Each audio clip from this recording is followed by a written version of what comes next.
It does not start with a cough. It starts with a broom, a dustpan, a Saturday morning spent sweeping out a cabin you haven't opened since last fall. You're clearing mouse droppings off the counter, shaking out a sleeping bag, raising a cloud of dust you don't think twice about. 3 weeks later, you have a fever.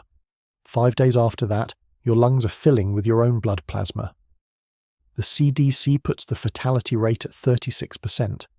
This is the 7-phase progression of Hantavirus pulmonary syndrome. Day by day, from the moment the virus enters your lungs to the 48-hour window, where you either reach a machine that exists in fewer than 150 hospitals nationwide, or you don't. Most people who prep have never added this to their threat calculus. After this, you'll understand why it belongs at the top. The clock starts weeks before you feel anything. That's the first problem. Hantavirus doesn't announce itself. There's no cough, no rash, no immediate signal that something went wrong. The incubation period runs 1 to 5 weeks, with most cases clustering around 2 to 3 weeks after exposure. That's a gap long enough to forget the thing that's killing you. The reservoir is the deer mouse, Peromyscus maniculatus. It's the most widely distributed rodent on the continent, present in every state except the southeastern coastal plain. The mouse itself doesn't get sick. It sheds the virus in urine, droppings and saliva for months. When those droppings dry, the virus becomes airborne. You don't need to touch a mouse. You don't need to see a mouse. You breathe in dust contaminated with dried excrement, and the virus lands in your lungs. That's the entire transmission event. No bite, no blood, just air. The exposure scenarios are maddeningly ordinary. Cleaning out a shed, opening a storage unit, reorganizing a garage, setting up a hunting cabin, disturbing a woodpile, sweeping a barn. Every one of these is a standard weekend task in rural life. The people most likely to encounter hantavirus are hikers, ranchers, homesteaders, and anyone who maintains structures that sit empty between uses. The overlap with the preparedness community is almost total. Here's what makes the incubation period so dangerous. It severs the link between cause and effect. You clean a cabin on October 5th, you develop a fever on October 26th. Your brain does not connect those two events. Why would it? 3 weeks is an eternity in cognitive terms. 1/3 of confirmed hantavirus patients never even reported seeing a rodent. The exposure was invisible to them at the time, and it was invisible in retrospect. If you remember the exposure, that single fact can compress the diagnostic timeline from days to hours. If you don't, you're walking into an emergency room with a fever and body aches, and nobody's going to ask you about mouse droppings. There's a cycle behind the case clusters, and it's worth understanding. Hantavirus outbreaks don't happen randomly. They follow a chain. El Niño drives increased precipitation across the western states. More rain means more piñon nuts, more seeds, more ground cover. The deer mouse population explodes. In the year before the 1993 Four Corners outbreak, trap studies showed a 10-fold increase in deer mouse density. More mice in more places means more dried excrement in more structures. The following spring, humans open those structures and start cleaning. That's when the cases spike. This is not a random event, it's an ecological conveyor belt, and the end point is your lungs. Day 1, the fever arrives. It doesn't feel special, it feels like the flu. Temperature hits 101, maybe 102. You're achy, fatigued. Your muscles hurt, but not in the way a cold makes your muscles hurt. The myalgia settles deep. Thighs, hips, lower back. It's a heaviness that doesn't respond to ibuprofen the way you expect. You might notice nausea, vomiting, abdominal pain. 76% of hantavirus patients present with gastrointestinal symptoms in the first 48 hours. That number matters because it's the number that gets you misdiagnosed. A clinician seeing fever, muscle aches, and vomiting is thinking stomach virus, food poisoning, maybe early influenza. They're not thinking about a rodent-borne pathogen with a 36% kill rate. They have no reason to. Inside your body, something important is already happening. Your immune system has detected the virus.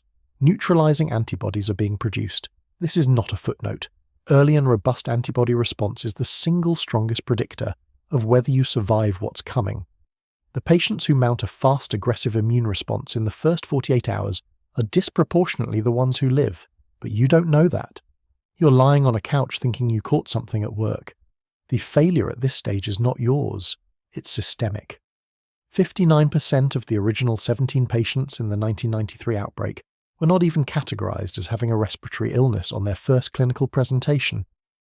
No emergency room protocol in the country includes a standard rodent exposure questionnaire. There's no checkbox on the intake form, no prompt in the electronic medical record. The disease isn't on the differential because it's rare, and it stays rare in clinical awareness precisely because it's rare. That's the loop. The patient goes home with instructions to rest and hydrate. Maybe a prescription for ondansetron, maybe a follow-up appointment in 3 days. The virus doesn't care about the follow-up appointment. Day 3. The fever hasn't broken. You're worse. The myalgia is deeper. You might have a dry cough now. Nothing dramatic.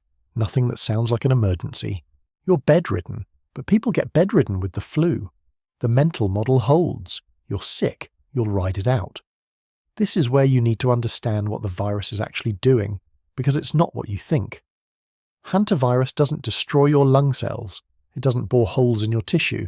It doesn't cause the kind of inflammatory carnage you'd expect from a pathogen this lethal. What it does is elegant and catastrophic. The virus binds to beta-3 integrins on the surface of the endothelial cells that line your pulmonary capillaries. These integrins are part of the system that holds those cells together. When the virus binds to them, it disrupts vascular endothelial growth factor signaling. The junctions between cells loosen, not rupture, loosen. Plasma begins to seep through the capillary walls into the surrounding lung tissue. Slowly at first, a trickle, not a flood. Your lungs are becoming waterlogged from the inside and you can't feel it yet. Here's the part that should change how you think about this disease. Right now, on day 3 or day 4, a single blood draw could identify what's happening. A complete blood count with differential and a peripheral smear. That's a $15 test available in every hospital and most urgent care clinics in the country. The diagnostic triad is rising hematocrit, falling platelet count, and the presence of immunoblasts on peripheral smear. Those 3 findings together are nearly diagnostic for hantavirus pulmonary syndrome. No exotic test, no specialty lab, no 7-day turnaround. A CBC with smear processed in an hour. Nobody orders it. The clinician sees a young, previously healthy patient with persistent fever and early cough. The action is a second round of antibiotics for presumed bacterial pneumonia or bronchitis.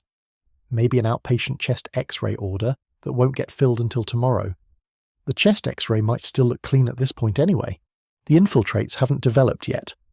Everything about the standard clinical pathway is designed to miss this disease at the exact moment when catching it matters most. This is the last window for ground transport. Day 3 through day 5, the patient can still be moved by ambulance. They're sick, but they're stable. Oxygen saturation is still adequate.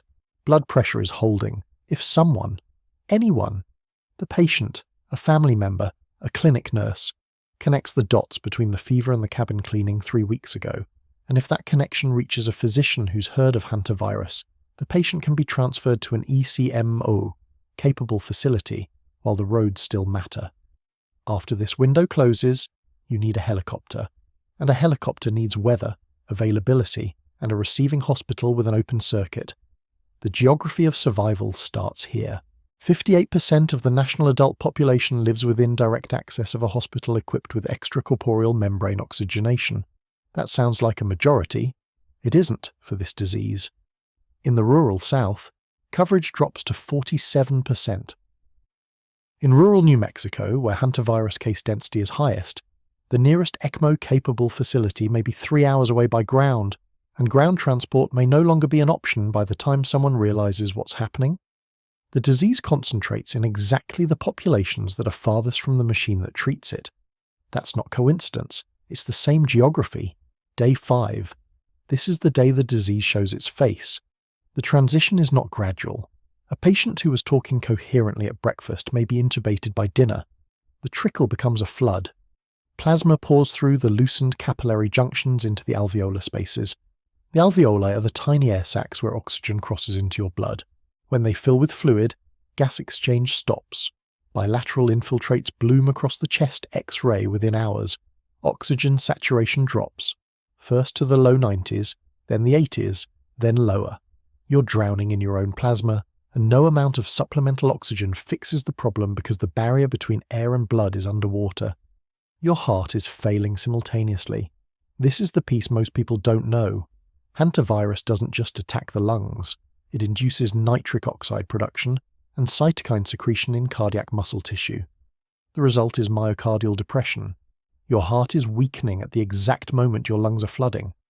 The organ that needs to pump harder to compensate for failing gas exchange is itself being suppressed by the same immune response that's trying to save you. That's the cruel paradox. A stronger immune system accelerates the damage.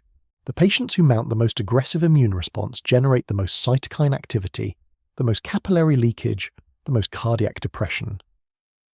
In 1993, a marathon runner in his 30s died of hantavirus pulmonary syndrome. He wasn't weak, he wasn't immunocompromised, his immune response was ferocious, and it killed him. He deteriorated in the back of a car on a highway. His wife was driving him to a hospital. He didn't make it. Now here's where the data flips, and this is the part you need to carry with you. If the patient is already inside an ICU with ECMO access, at the point of cardiopulmonary collapse, survival rates reach 80%. A referral center in Chile that instituted early transfer protocols for suspected hantavirus cases achieved 89% hospital survival. 89%. For a disease with a 36% overall fatality rate. The difference is not a drug, it's not a vaccine, it's a machine and a clock, ECMO. Extracorporeal membrane oxygenation. It takes over the work of your lungs and heart. It oxygenates your blood outside your body and returns it. It buys time for your capillary endothelium to heal, for the junctions to tighten back up, for your lungs to drain. The same patient with the same severity of disease either survives or dies based almost entirely on whether they are lying in a bed connected to a machine that exists in fewer than 150 hospitals in the country. But here's what most people miss. The 24 to 48-hour window from first respiratory distress to death is not a treatment window for most patients. It's a dying window. Think about what has to happen for a rural patient who develops acute respiratory distress at 2 a.m. Someone has to recognize what's happening. That's step one, and it requires either the patient or a family member to override the normalcy bias that's been telling them it's just the flu for 4 days. Then comes the call, then the ambulance response, then the 30 or 60-minute drive to a local hospital that doesn't have ECMO, then the stabilization attempt, then the transfer request, then the helicopter dispatch, assuming weather permits, then the flight, then the receiving facility has to have an open ECMO circuit, a perfusionist on call, and an ICU bed. Each of these steps consumes hours. The patient doesn't have hours. The clinical markers that predict death are specific.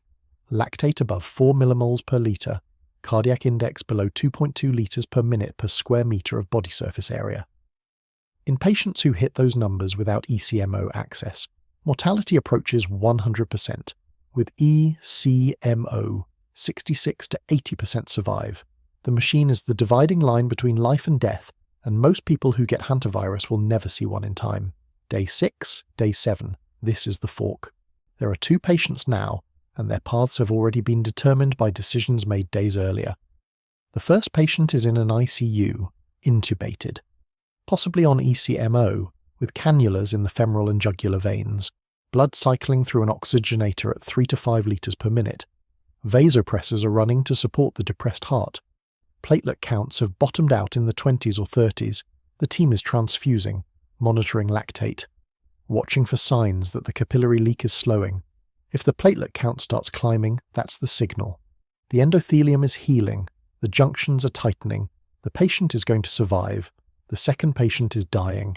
Refractory cardiogenic shock, lactate climbing, blood pressure falling despite fluid resuscitation, perfusion failing in the extremities, then the kidneys, then the brain. This patient never reached the machine. Maybe they live in a county where the nearest ECMO hospital is 200 miles away. Maybe their clinician thought it was pneumonia until the chest x-ray showed bilateral whiteout. Maybe the helicopter couldn't fly because of weather. Maybe the receiving hospital's circuits were all occupied. The outcome was written by geography, insurance coverage, clinician awareness, and transport logistics, not by the virus. The virus did the same thing to both patients. The Yosemite outbreak of 2012 showed this pattern at compressed scale. 10 confirmed cases from a single cluster of tent cabins, 3 deaths. 51% of trapped mice at the site tested positive for sin nombre virus. During the initial 1993 Four Corners outbreak, the fatality rate was 56%. 3 decades later, the national average has dropped to 36%. Not because of antivirals, there are none. Not because of a vaccine, there isn't one. The improvement came from 2 things only. Faster clinical recognition and expanded ECMO access, that's it. 30 years of progress, and the entire survival gain rests on noticing the disease sooner and having the machine closer. Day 7 through day 14. For the patient who made it to ECMO, recovery begins faster than you'd expect. The capillary endothelium restores its barrier function. The fluid that flooded the alveoli begins to reabsorb. Urine output surges as the kidneys clear the excess plasma. This is the diuretic phase, and it's the first sign that the body's winning. Ventilator settings start weaning down. ECMO decannulation happens after an average of 122 hours, roughly 5 days on the circuit, but ECMO is not a gentle intervention. It's a bridge built out of desperation. Retroperitoneal hematoma, lower extremity ischemia from femoral cannulation.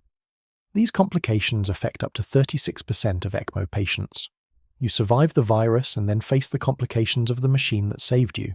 ICU acquired weakness sets in after days of sedation and immobility. In a normal world, you transfer to a rehabilitation facility. In a grid-down scenario, you're facing weeks of physical vulnerability during the period when physical capacity matters most. You survived the disease, now survive the recovery. The cost of the machine is its own catastrophe. ECMO hospitalization routinely exceeds $250,000. The daily operating cost of a single ECMO circuit runs approximately $10,000. A 5-day ECMO run with ICU stay, vasopressors, blood products, and follow-up care can generate a bill that financially destroys a family. This is the part nobody puts in the survival manual. You live, and then you spend years recovering from the bill. Day 14 and beyond. The medical prognosis for hantavirus survivors is surprisingly good. There's no chronic phase, no long-term lung scarring in most cases. The infection generates durable immunity to the specific strain. If you survived it, you're unlikely to get it again. Physically, you recover. Fully. But survival has a longer tail than the discharge papers suggest. Documented psychological outcomes include post-traumatic stress disorder persisting for years, illness-related anxiety, hypervigilance around respiratory symptoms. The speed of the deterioration leaves a mark. Going from functional to intubated in 12 hours rewires your relationship with your own body. You don't trust it anymore. There's a community dimension that matters for anyone in a preparedness group. During the 1993 outbreak, before the pathogen was identified, the disease was labelled Navajo flu. Navajo communities faced discrimination, travel restrictions, and economic damage. This happened despite the fact that hantavirus has 0 person-to-person transmission. You cannot catch it from a sick person. You cannot catch it from their blood, their breath, or their belongings. The reservoir is the mouse, the vector is the dust. But fear doesn't read the epidemiology. In a survival group, a single case of hantavirus pulmonary syndrome could fracture cohesion overnight. People who don't understand the transmission pathway will isolate the patient's family, refuse to share space, splinter the group over a threat that doesn't exist between humans. If your group doesn't understand this disease before someone gets it, the social damage will compound the medical damage. In 2025, actress Betsy Arakawa's death brought hantavirus briefly into national awareness. A cruise ship outbreak in early 2026 reinforced that this isn't a backcountry disease anymore. It's wherever the mice are, and the mice are everywhere. Let's come back to the broom, the cabin. The Saturday morning cleaning job that started this. The 3-week gap between cause and effect, everything you've just heard. The prodrome that mimics the flu. The diagnostic test that costs $15 and never gets ordered. The capillary leak that drowns your lungs from the inside. The cardiac depression that hits at the worst possible moment. The machine that saves 80% of the people who reach it. And the geography that keeps most patients from ever getting there. All of it traces back to a cloud of dust you raised without thinking about it. The only reliable intervention happens before exposure, not after. You cannot outrun this disease once it starts. You cannot tough it out. Fitness doesn't protect you. Youth doesn't protect you. The marathon runner proved that.